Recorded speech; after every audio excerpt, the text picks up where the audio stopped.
Let's make some noise. Come on. Oh, yes, indeedy, Nick Foles. Let's make some noise. Hello, everybody, and welcome back. Welcome back to the it used to be the Hour of Power a long time ago. I used to call it the Hour of Power. But welcome back to your final word in your Philadelphia sports night. I guess it could be your final word for the last 4 nights of your Philadelphia sports days. I'm back, and the final word is back with me here on the It's a Wrap Sports Network. Good evening. Happy Father's Day once again to all you fathers out there, all kinds, types, biological, step, half, removed, father figure type people, all you individuals out there that serve in that role. This is your day, and I hope you enjoyed it. And I did. Just got back from a nice dinner that my family took me to. So, interesting night and a fun night. So happy Father's Day to everybody out there. We're back here on our first show of our broadcast week. It's been tough. I ain't gonna lie to you, man. It's been a struggle, but I knew this was going to come with the month of June. June, July, and August are going to be a struggle for me. And if I wasn't transparent about that before, let me be now. So I do apologize for not airing on Thursday night as I'm supposed to because of other issues that kind of came up. But it's a struggle. It's a struggle for me these days. So we're going to try to keep this thing on the rails as much as possible. We're going to try to keep this thing on target as much as possible as I navigate through the deeper into the summer. Just a little word of the wise, probably no show tomorrow. This is going to be out there up front with it. My schedule tomorrow is a kind of a bear as well. I won't be finished doing what I'm probably going to have to do tomorrow until about 9:30, 10 o'clock. So I probably will not air tomorrow night because then I'm going to probably have an early morning on Tuesday. So not looking good, but I'll definitely will keep you updated. And if you see the show pop up, the notification pop up, then obviously we're going to go. But if not, yeah, we're not going to do it. Wednesday night we'll be back, and then hopefully Thursday night as well. We'll be able to do a show. So we're trying to keep it as routine as we possibly can. So I do apologize up front for not being as regular as I usually am, but we're going to try to keep it. But let's not dwell on that. Let's dwell on now. Let's dwell on today. Let's dwell on the present, because we're here tonight, and now we're going to talk. Joe, how are you? I'm doing well. Joe, how are you? And Joe says, Happy Father's Day to everybody out there. I agree. Tonight we're going to wrap up the weekend. We're going to do the weekend rant. We're not going to do the wrap up or wrap around because that's a different show. I'm not going to do that. But we're going to give you the final word on your weekend and some breaking news that just kind of came down a few hours ago, which we're actually going to get into because I think it's an interesting situation going on in Major League Baseball. The San Francisco Giants and the Boston Red Sox just completed a monster trade. Now, this trade, when I first heard about it a few hours ago, I was like, well, okay. Obviously, Boston has decided that they're not necessarily happy anymore with Rafael Devers, who's one of the premier players in this league, not having the greatest, starting to kind of come on as of late, but not having the greatest season. San Francisco's not happy with their current pitching situation, so they pulled off a blockbuster trade in mid-June. That's right. It's not late July, folks. It's not July 31st. It's like June 15th. But tonight, the Boston Red Sox are trading Rafael Devers to the San Francisco Giants in exchange for Jordan Hicks and Kyle Harrison, both, I guess you can call them starters. San Francisco is kind of thin with starting pitching. Or, I'm sorry, Boston is. And Boston, I guess, has decided that after only 2 years of signing Rafael Devers to that monster 10-year contract, which now the 49ers, now the Giants are going to be on the hook for till 2031. Rafael Devers is headed to the Bay Area. He's headed to the National League and headed to the National League West. What does this mean for the National League West? Is this a sign that the Giants are all in? They did trade away 2 pitching prospects, or two pitchers, not prospects, and Harrison and Hicks. Not needle movers in any sort of the way. There was also a minor league players thrown in there as well. So not necessarily needle movers for the Giants in terms of what they gave up. Now Boston, who's also dealing with some problems. Bregman has been on the IL. Roman Anthony, the #1 prospect in all of Major League Baseball, just got recently called up to the Red Sox. So is this now the Bregman-Roman Anthony show out there in Beantown? Is this a signal that the Boston Red Sox are retooling themselves and maybe not necessarily all in for a pennant run this year? And what is the signal to the Phillies? Because what we've been clamoring for over the last 6 to 8 weeks, or hell, since October, honestly, I ain't gonna lie to you, that's how long I've been clamoring for it, is a similar type trade for the Phillies, a franchise-altering type move by the Phillies. Now, am I asking for a Rafael Devers in return? No, I'm not. But listen, I would have easily given up Ranger Suarez and Mick Abel for Rafael Devers. I would have done that in a heartbeat, in a 100% heartbeat. Why couldn't we have pulled that off? Now, granted, maybe it's payroll. I think what is Devers' contract? This is a weird ass contract he had. Devers has got a weird contract. He's making $31 million a year. So his contract is for $31 million annually, over $313 million over a 10-year span, which the Giants will be on the hook for through 2033. He counts for $19 million of payroll this year. Last year. This year, he's going to count towards $30 million of payroll. So I guess maybe it comes down simply as a contract situation the Phillies couldn't afford. But the fact that they were able to pull off this trade for a premier MLBer in Rafael Devers, what does that say to Dave Dombrowski and the rest of the GMs out there about is it time now to start looking to make these moves? And should we as Phillies fans be frustrated that Dave Dombrowski didn't have the stones to pull off a trade like this? And I want to know how frustrated you are about this when it comes to being a Phillies fan. We have plenty of holes in this team. Now, I'm not saying Rafael Devers would have cured those holes. Devers, I believe, again, I think he's batting about 274 this year, and that's just over the recently 74 hits, 15 homers, 58 RBIs, stolen base, and he's batting 272 so far this season. That would give us, I mean, he's got more power than any of our players right now, right? Kyle Schwarber's does he have 13 home runs right now? So that would add another double-digit home run guy. I would have made that move in a heartbeat. I would have sent Rafael Devers. I would have picked him up in a heartbeat. Now, he's listed as a DH. Okay? I mean, where do you put him? I find a spot for him.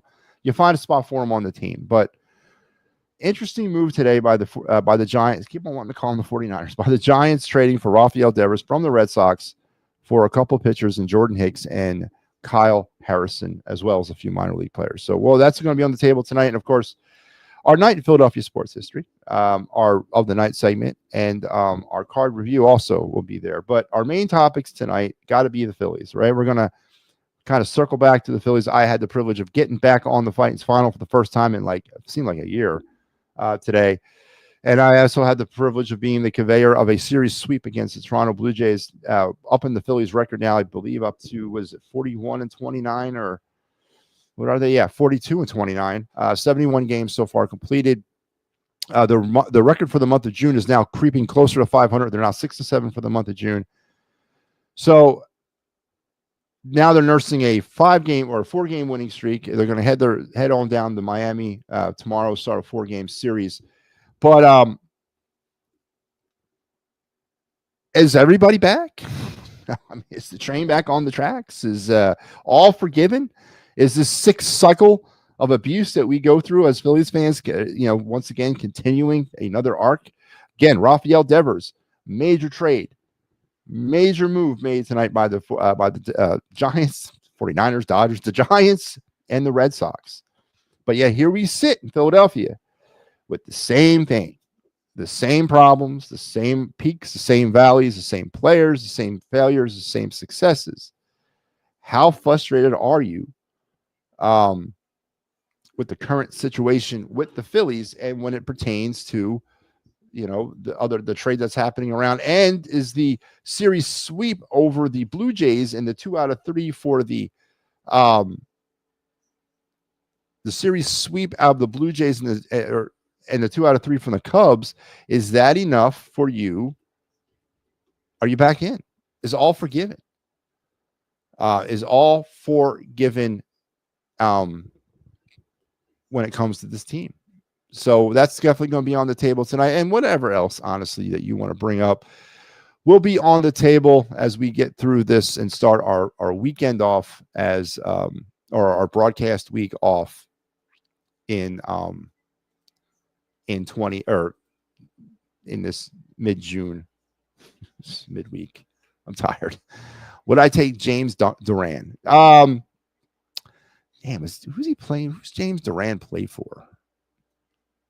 Let me see. Would I take James Duran?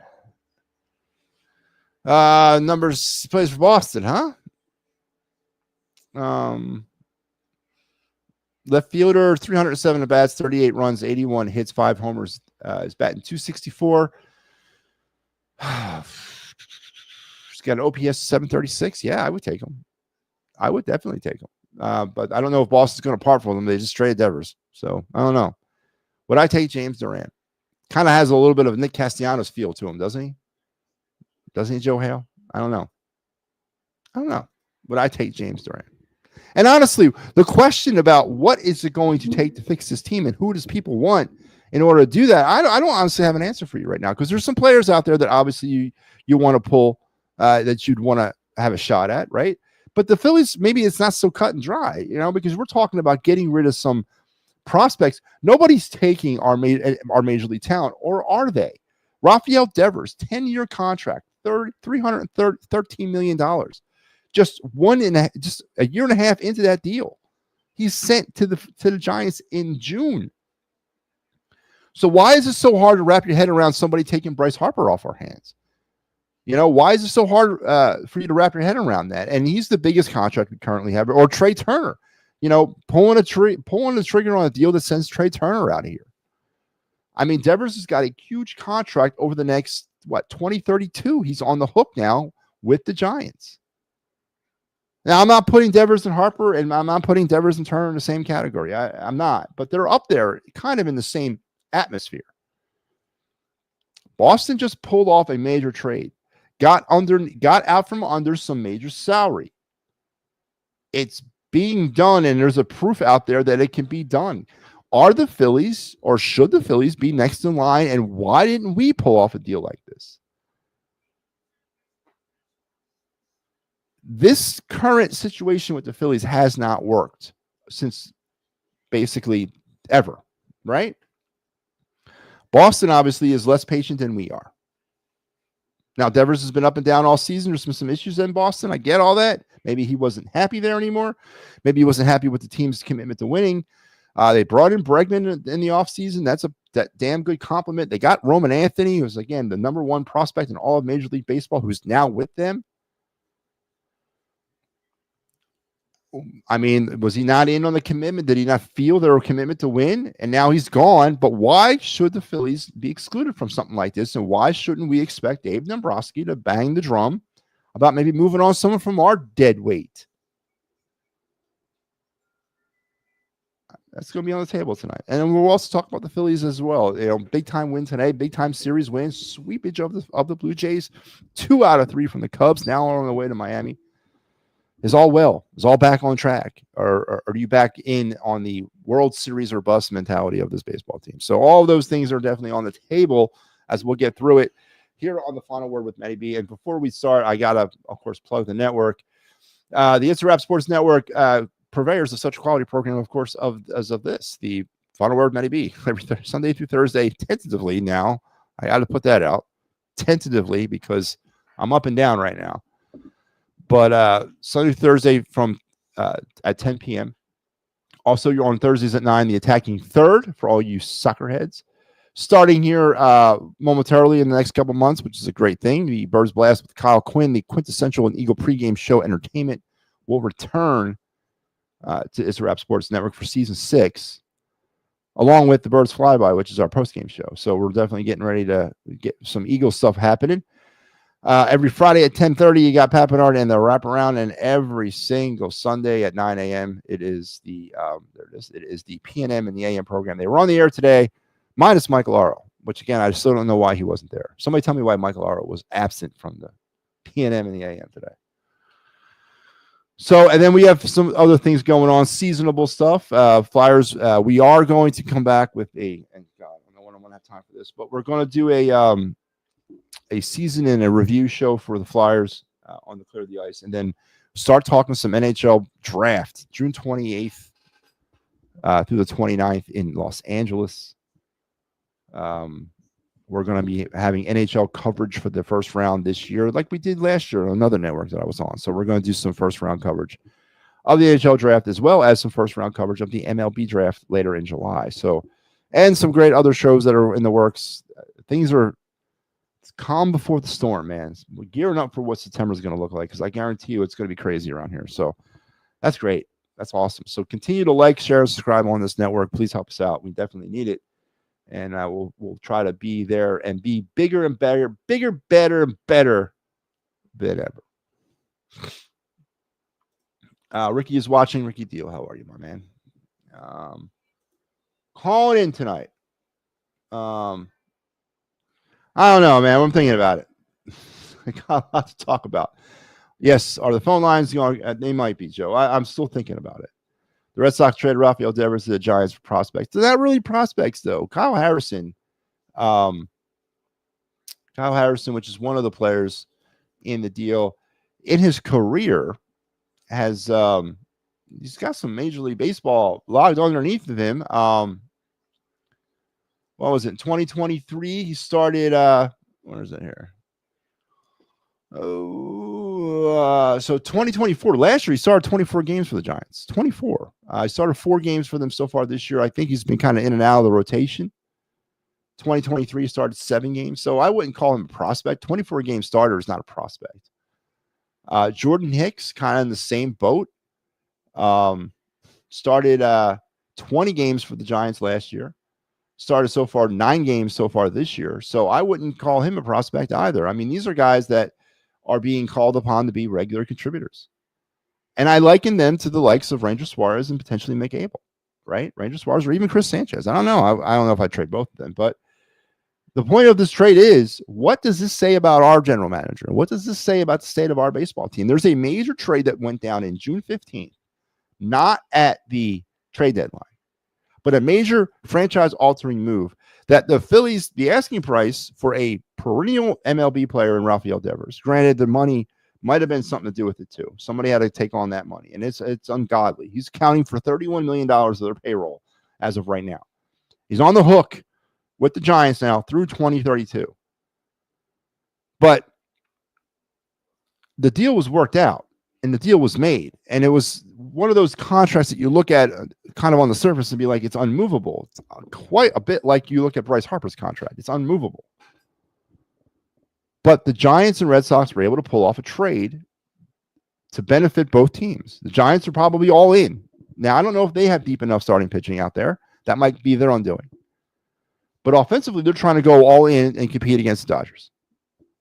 Whereas the Red Sox, maybe they're signaling in the Roman Anthony era in Boston, and it's going to be the Roman Anthony and Bregman show this year.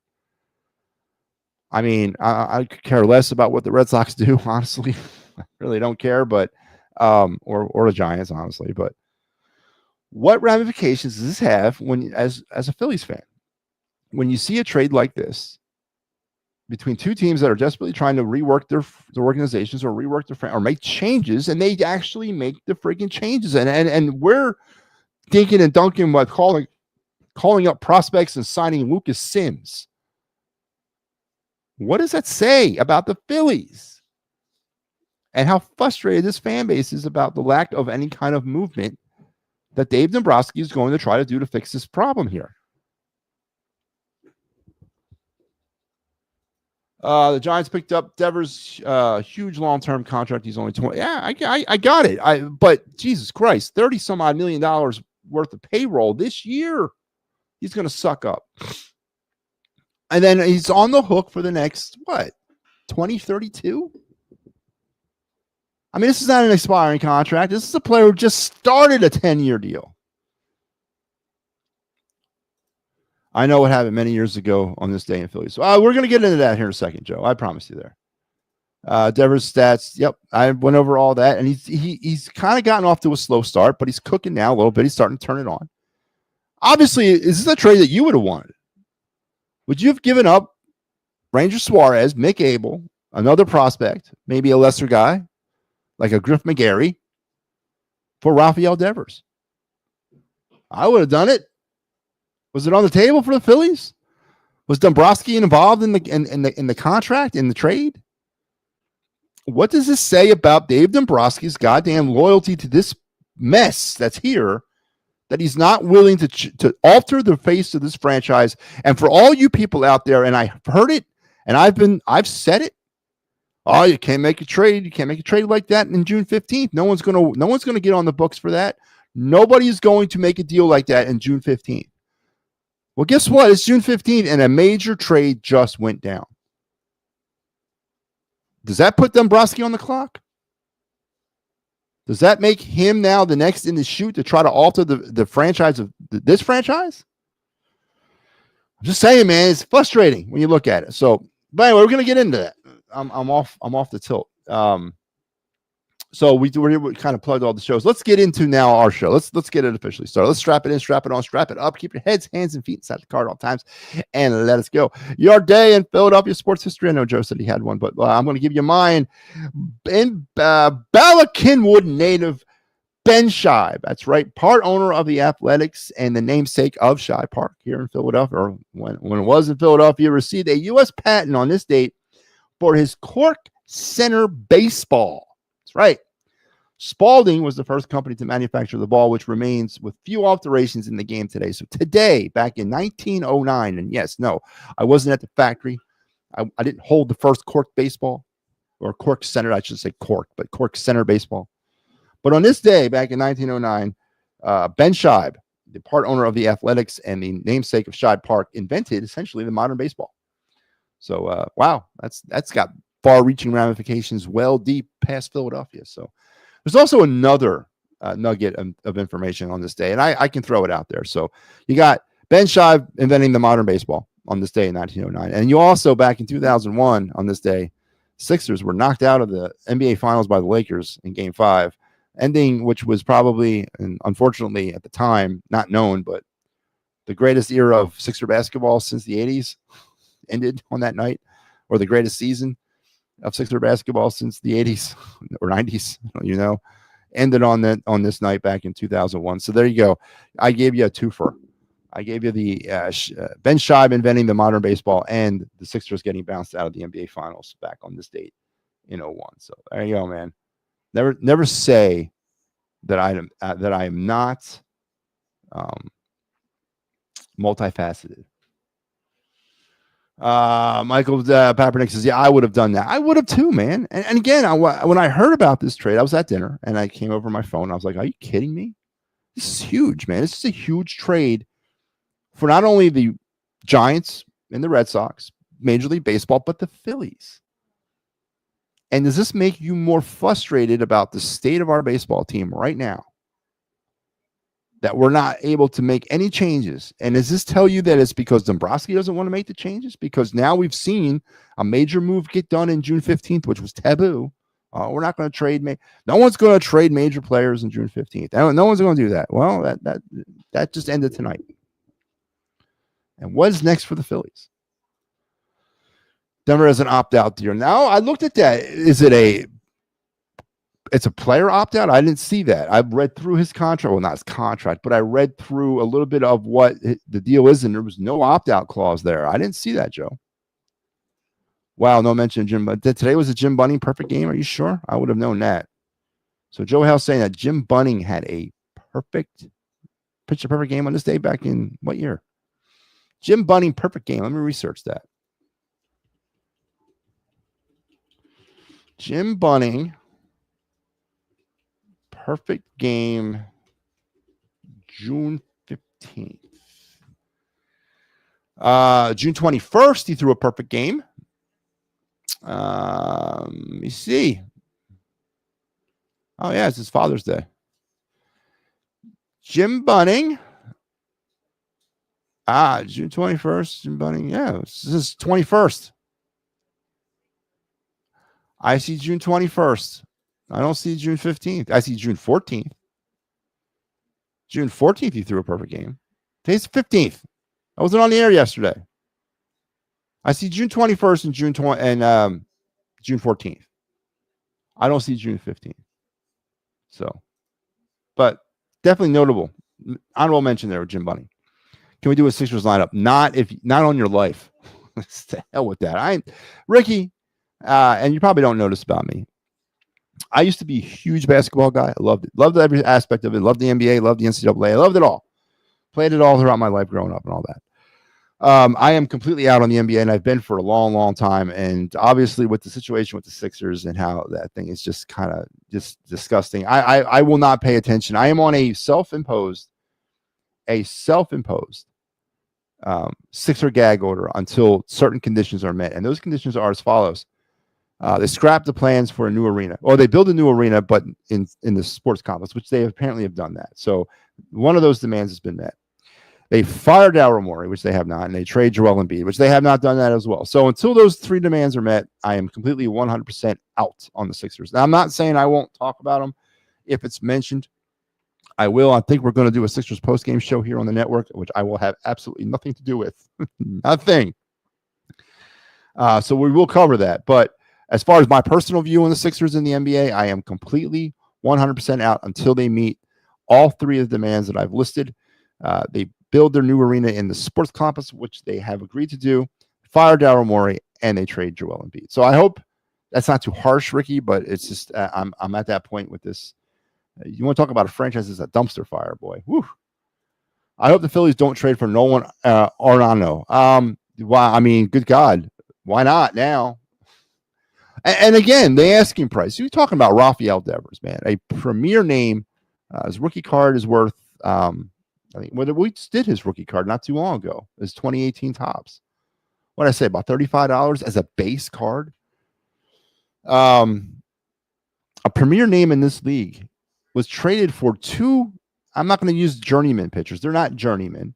Harrison and Hicks are young pitchers, sort of just finding their way. But if you kind of cut up their numbers and cut up their potential, they're 4 and 5 guys. They're nothing higher in anyone's rotation than a 4. So, I mean, you let relatively nothing go for Rafael Devers, and that's I'm okay with that. And we have a plethora of starting pitching and starting pitching prospects in this organization right now. I mean, our starting pitching is on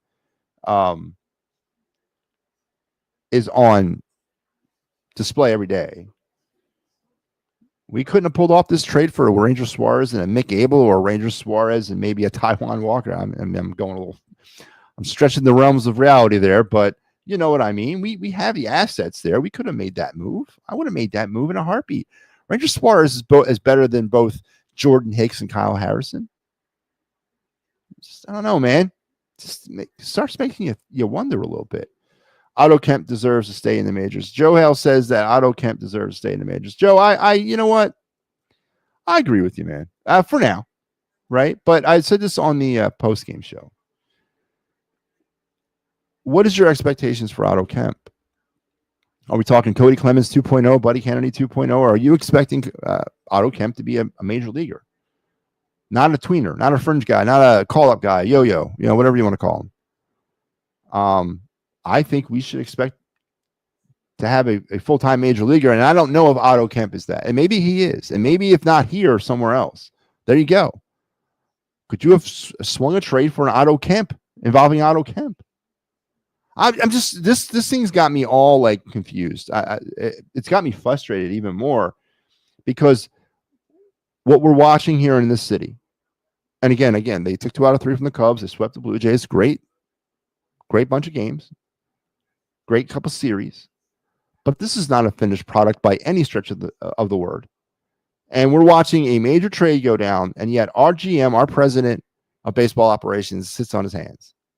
And we're calling up minor leaguers, and we're signing Lucas Sims. That is not going to get you over the top. Now, am I telling you that Rafael Devers is going to San Francisco and they're going to become a World Series champion? No. But it definitely shows that they're serious about competing against the Dodgers, and that they're serious about competing against the Dodgers and the Padres in that division, because they need it. So it's very interesting, man. It's very interesting to me.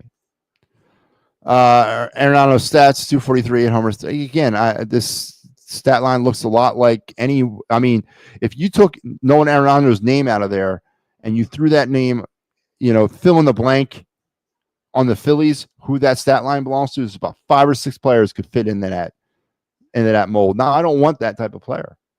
Now, Devers is a power hitter, but he's a power contact hitter. And he's a top of the lineup kind of guy. And man, can you imagine Devers behind or in front? So if you got a Harper Devers or Harper Schwarber Devers, I mean, are you kidding me? 3, 4, and 5? I mean, really? You're going to protect Schwarber with Devers? Why not us? Good Phillies game today. It was, Ricky. Zach Wheeler was Zach Wheeler. Bats went off. Nick Castellanos with the grand slam. I did the Fightins final. It was all around a great day. Absolutely. Has 3 years left in the contract for 74. No, absolutely not. No, I don't want that deal at all. Nope. No. Again, I got too many of these guys, man. Now, can I get away from one contract? Can I pick up his contract and get rid of about 3 players? Can I throw in I'm not saying Harper, that wouldn't be fair. Can I trade Alec Bohm? Can I get rid of him? Can I give you Brandon Marsh? Can I give you Bohm, Marsh? No, I don't want him, man. I don't want no. I don't know. And that's the question. Everyone asks me, well, who do you want? I don't know. I wanted Alex Verdugo. I wanted Gio Urshela back in free agency. I wanted to put those guys, those slash hitters, spread out in my lineup. You know what I mean? I wanted to take some yin for yang, but that didn't happen. And now everyone wants to go in with the big slash. I'm hearing Luis Roberts' name again. I'm hearing this nonsense about Cedric Mullins. Wait, Cedric Mullins, man. Why in the hell would I go out and trade for Cedric Mullins when I got Justin Crawford warming up in the bullpen? Why would I go out and trade for Luis Robert when I have Justin Crawford warming up? I'm not going to go out and trade prospects for a rental player that we're going to use 1 year and that's it. And I want to throw away more prospects over these guys. There were players available in free agency last year that we passed on that would have fit very nicely, that wouldn't have broken the bank, that would have fit very nicely, sprinkled throughout this lineup, and that would pick up these power hitters when they're not performing. And we failed to do that. And you know what?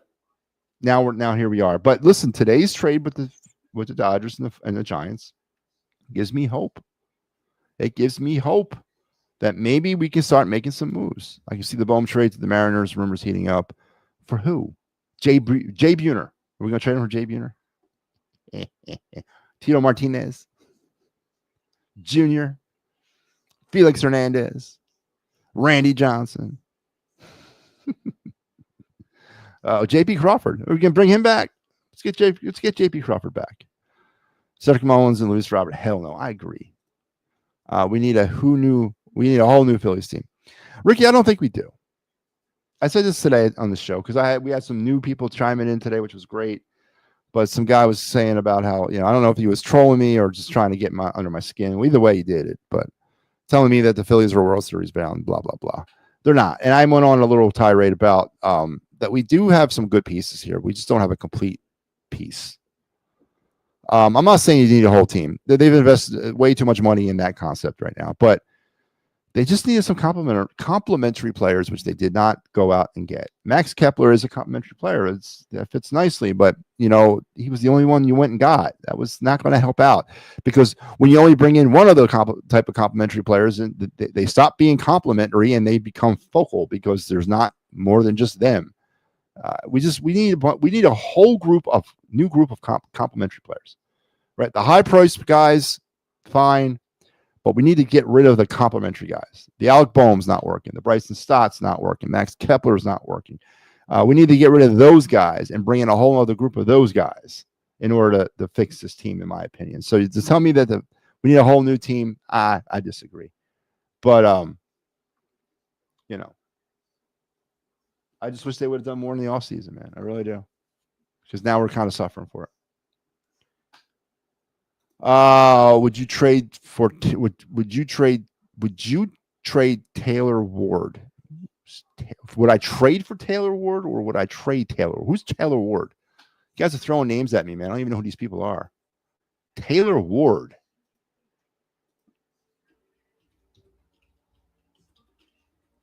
Taylor Lord. Who the hell is Taylor Lord? So he plays for the Angels. 38. Let's see. 202 plate appearances, 38 hits, 56 hits, 18 homers, 47 RBIs. Average of 214, OPS of 749. Yeah, it's not bad. I don't like the average. Average stinks, but it fits in here. Left fielder. I never heard of him. But he's 31. He's no, man. He's a journeyman, man. No. See again. This is what we're talking about, man. Taylor Ward. This is the scrap heap of what we're talking about. Going after a 31-year-old journeyman who plays for the Angels. Who's batting 214 with an OPS of 746. Taylor Ward, yeah, I just saw that. Listen, I don't want home runs, man. I just went on a rant. Well, I just went on a little bit of a explanation. I wanted the Verdugos and I wanted the Urshela's of the world. I wanted those guys to fit in next to the big home run hitters. I didn't want to go and you know what I'm saying? And now we're throwing around nonsense. Cedric Mullins. Come on, man. Cedric friggin' Mullins. You know, I don't know what you do here. Honestly, I because now I don't want to give up any of my prospects. We had an opportunity back in October, November, December, January, February to pick up some players, and we didn't. And now here we are in a situation where it didn't work. Ooh, what a shock. And now we got to get rid of maybe some prospects because we're going to go pick up a Taylor Ward rental player for a half season at 31 years old. I'm going to give up probably not an $8 million, but I'm going to give up a highly prospected pitcher for a Taylor Ward. And we've dumped enough of our prospects into the Angels over the years. All right. I don't want to do that anymore. I'll trade for Logan O'Hoppe. We can make that deal happen. I'll do that in a heartbeat. Who do you want? Who do you want for Logan O'Hoppe? I'll give you Brandon Marsh. 1 for 1. Let's do that. Brandon Marsh for Logan O'Hoppe. It worked the first time. Can you help us out? Yes. Would you? No, I would not. Devers would have Devers would fit as Schwarber is going to walk, and the Phillies would have the money then. Yeah. But that's next year. He's accounting for $31 million toward the San Francisco Giants payroll this year. Not their cap, but their payroll. They've inherited $31 million payroll hit with Rafael Devers. Now it goes down to like 19, 18, 17. It kind of bottoms out or levels out a little bit as the years progress, but he's on the hook now. 2032. This is not a rental player. This is not the Giants are all in, pushing their chips in the middle of the table and saying we're making a run at the Dodgers in 2025. No, they're saying we're making a run at the Dodgers for the next 9 years. And they got them for pennies on the dollar. What does that tell you about your GM? What does that tell you about the state of this baseball team? It tells me that he believes, either through pride or stupidity or stubbornness, that he believes that this is the right formula and the right combination. And that incenses me. Because maybe he hasn't been watching this team perform over the past 3 seasons. Maybe that's the problem. Maybe he's been hanging out doing whatever it is he does and is not watching this team. But to say that I could have picked up a Rafael Devers type player, and I'm not saying him, but a player like that for pennies on the dollar of a Kyle Harrison and a Jordan Hicks and a couple other minor leaguers. What does that tell you about the lack of movement from Dave Dombrowski up to this point of the season? I think it's an honest question to be asked. Ryan O'Hearn from Baltimore. I tell you what, let's go out and get Eddie Murray. All right. Let's bring Mike Piazza here. Okay. Let's go get Greg Maddox, Tom Glavine, Smoltz. What's he doing? You know, the big cat, Andres Galarraga. Let's bring him back. I mean, good God, man. Ryan O'Hearn. Jesus Christ. Let's pull Ryan Howard out of retirement. Again, this is the stuff I'm talking about.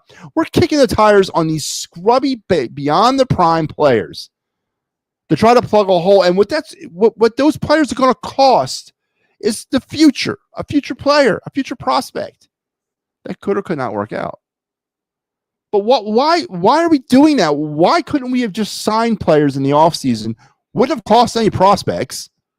But now we're kicking around, in my opinion, stupid names. Journeyman guys, well beyond their prime. And they're going to come here and push us over the top. Whereas the Boston Red Sox and the Giants are pulling off. The Giants went out and got Rafael Devers. Yeah, let's go get Ryan O'Hearn and Cedric Mullins. And we're going to go up and we're going to win a World Series. Yeah, it's just, and I know Mike is and by the way, where the hell were you this morning? I know Mike's a homer, and I know he wears it on his sleeve, and I know he won't deny that, right? But come on, man. Even the staunchest of homers got to look at this kind of like, really, Dombrowski, what are we doing here? And again, I'm not the math. I'm not saying that we could have gotten Devers. I'm not saying that. But a Devers-like trade on June 15th instead of waiting until July 31st. Why aren't we doing that? Could it be that the Phillies think that all they got to do is tinker, bang a square peg into this round hole, and it's going to work? It hasn't worked up to this point. Just frustrated. Is her name linked to the Phillies? Yeah, well, I don't think Devers was linked to the Giants, man. Matt's putting a link on. I don't know. Hang on, man. Good God. Man, maybe the Red Sox wanted Painter or Crawford or another top prospect in the trade. Well, why would they want Painter or Crawford when they took Harrison and Hicks? Come on, Mike. That doesn't make any sense. I mean, I don't get what you mean by that. I understand, but they settled on Harrison and Hicks? Come on, man. That's my point, too. They got Devers for pennies on the dollar. Now, taking on that contract, and then maybe there's something else going on. It wasn't working in Boston, and Red Sox had buyer's remorse, and they're like, damn, we're stuck with this guy for 8 more years. Maybe that was part of it, and they had to get rid of that salary, and then maybe the salary was also part kind of the trade. They had to find a team that could take that on. Maybe the Phillies weren't willing to do that.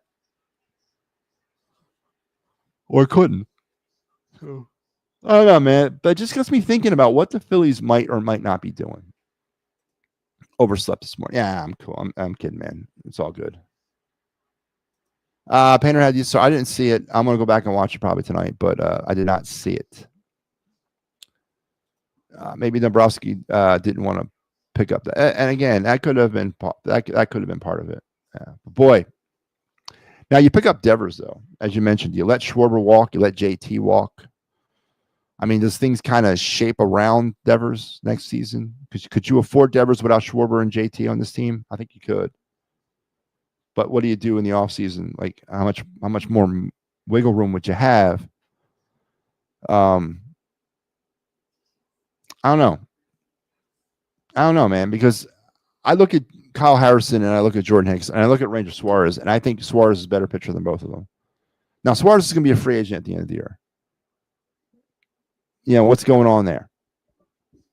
So I'm curious as to why this trade went down and where the Phillies are and all this. It's just very, very curious. Emmanuel Clase from Cleveland is also he's also having a terrible season. He's not the same pitcher as he was last year for some odd reason, which is fine. We're not going to ask him to close anyway. But, yeah, I saw that. As a matter of fact, when the Phillies played the Guardians a few weeks ago, he was terrible. He was absolutely terrible. But there you go. It's 45 minutes of me talking about being befuddled by the Rafael Devers trade. Would I take Chase McCormick? What is that? Chase OBJ? McCormick? What the hell is Chase McCormick? Why do I not know any of these names?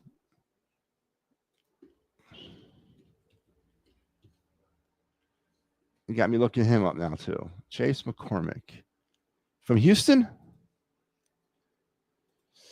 Let's see. Would I take Chase McCormick? Nope. 30 years old. Come on, man. What are we doing? Jesus Christ. No, I want Matt Stairs back. Let's bring back Matt Stairs. 43 games so far, 6 hits, 6 runs, 11 hits, 2 RBIs, and a stolen base. Batting 256.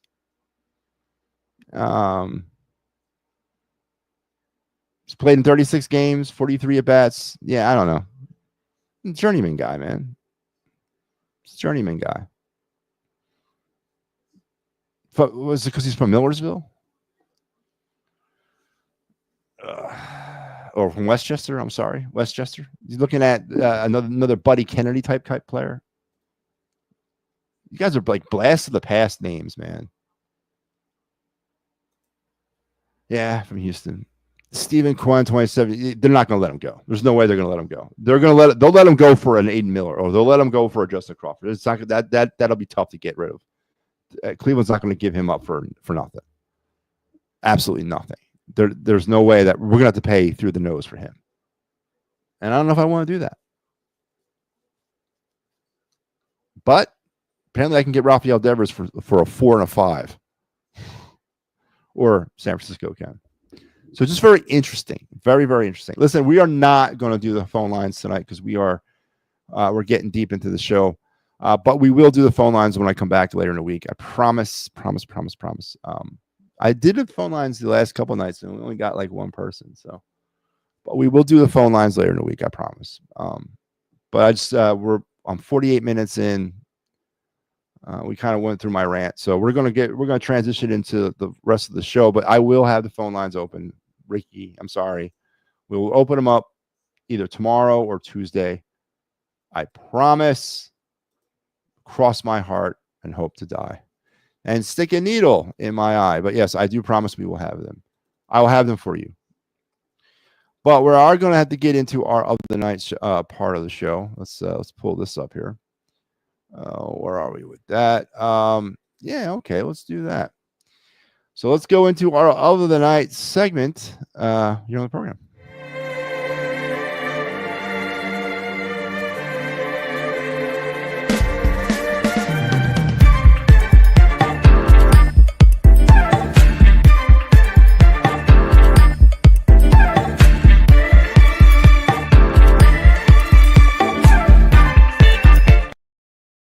Yep.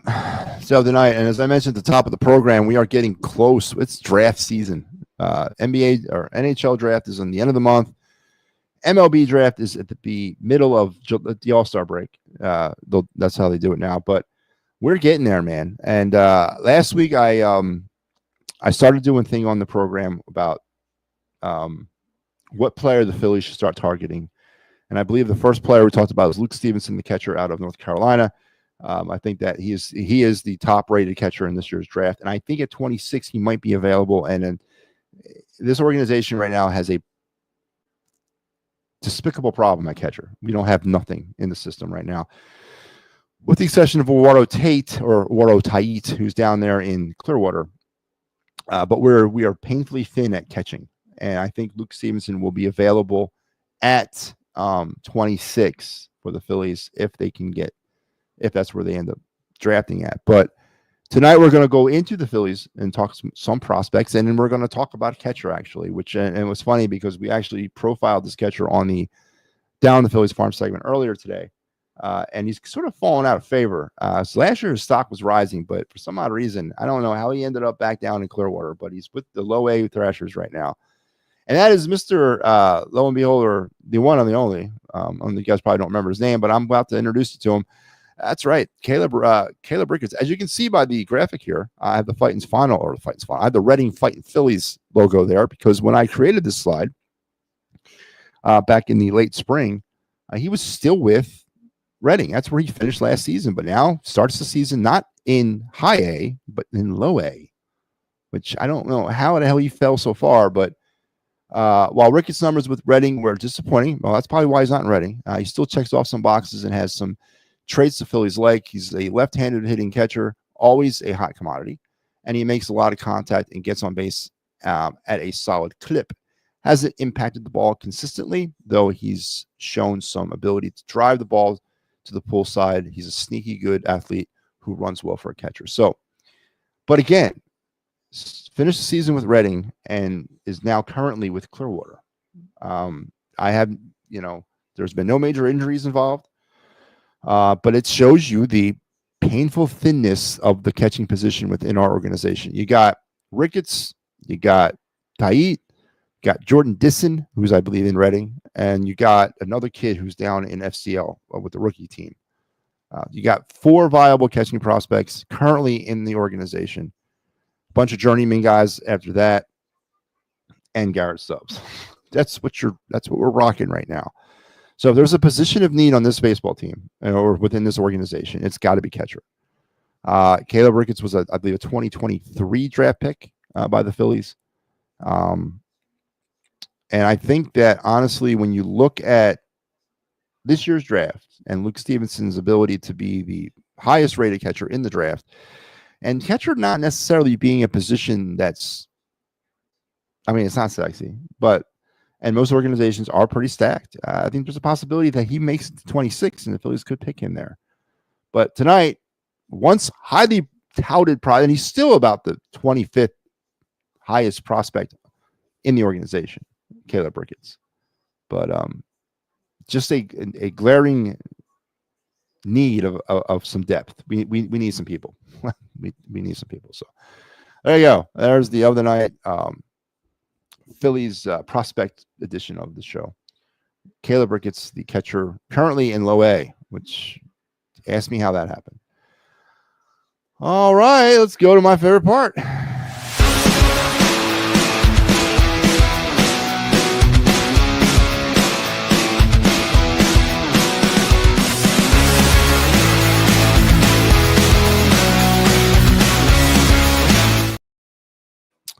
Yeah. MattyB's card review segment. This is my favorite part of the night, favorite part of the show. But before we go on to tonight's card, I want to go back in time to Wednesday's card. We did the Steve Carlton 87 Topps when he was with the White Sox, I believe, right? And I had something going on in the background. I had to get off the air in order to handle that. So I sort of went a little too fast through that card. And I really wanted to backtrack just real quick and talk about that card again. It was this card right here. If you guys remember, this was it. This was Wednesday's card from our card review. It's the Steve Carlton when he was with the White Sox. Now, we all remember that Carlton actually played for three teams in '86. He played for the Phillies, played for the White Sox, and he played for the Giants. So, and then in '87, he played for the Indians and he played for the Twins. Now, it's funny because during the Wax era, there wasn't Series 1, Series 2, Update Series, Update Chrome. There wasn't any of that going on with Topps. Topps would do their base set, and then maybe they would do like I don't know. They would do some sort of special set that would come out with like 100 cards or whatever. But they weren't really big on updating their cards throughout the season. Like Series 2 of Topps, for example, is coming out. This year's Series 2 is out now. It's just starting to come out. Series 1 Topps has been out since February. Series 2 will start coming out now. And then we'll get to the updated series, which will be later in the summer. And then we'll get to the Chrome, and then the Chrome updated. But the reason for those update series or those other additional series is to capture players that weren't captured in the previous series, either through call-ups to the minor leagues, rookie debuts like Mick Abel. When he debuted a few starts ago, he was wearing the MLB Topps 2025 rookie debut patch. So there's going to be a card of Mick Abel. It's probably going to be a 101. It's going to be a relic auto